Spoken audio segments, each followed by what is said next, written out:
17-րդ դարի վերջին տասնամյակներն էին։ Հյուսիսից եկող լեզգիների դաժան ասպատակությունները դարձել էին անտանելի։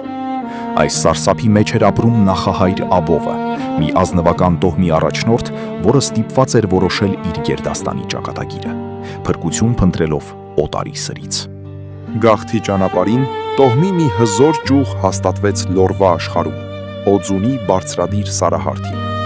Այստեղ աբովյանները պահպանեցին իրենց ազնվական ինքնությունը, դառնալով կամուրջ Արցախի, Լոռու եւ Երևանի խանության միջև։ Օձունը դարձավ այն հիմնական օջախը, որտեղից տոհմը շարունակեց իր իշխանական ընթացքը։ 1680-ական թվականներին նախահայր Աբովը իր մարդկանց ու հարևանների հետ իջավ Լոռուց դեպի Երևանի խանություն։ Զալխանի բարյացակամ օրոք նրանք ապաստան գտան Արարատի հայացքի ներքո եւ հաստատվեցին մի վայրում, որը հետագայում կոչվեց Քանաքեռ։ Տոհմի ճյուղերը տարածվեցին ողջ Արևելյան Հայաստանում։ Ղարաբաղի Գյուլիստանում Մելիք Բեգլարյանները սրով էին պաշտպանում երկիրը, մինչդեռ Տփխիսում աբովյանները կազմեցին քաղաքային ազնվականության սիրտը։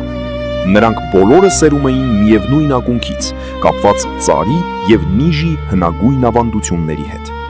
1843 թվականին Քանաքեռ այցելեց պրուսացի գիտնական բարոն Ավգուստ ֆոն Հաքսթաուզենը։ Նա հյուրընկալվեց Աբովյանի հայրական տանը եւ հենց գրողից ու քանաքերցի ծերերից գրի առավ տոհմի ծագման իրական պատմությունը։ Այս բացահայտումը կամրջեց Քանաքեռը, Լոռին ու Գյուլիստանը մեկ ընդհանուր արմատի շուրջ։ Չնայած Աբովյանի որդին Վարդանը հետագայում կհիշատակի Լազիստանը, դա ընդամենը լեզվական շփոթ էր։ Իրական հայրենիքը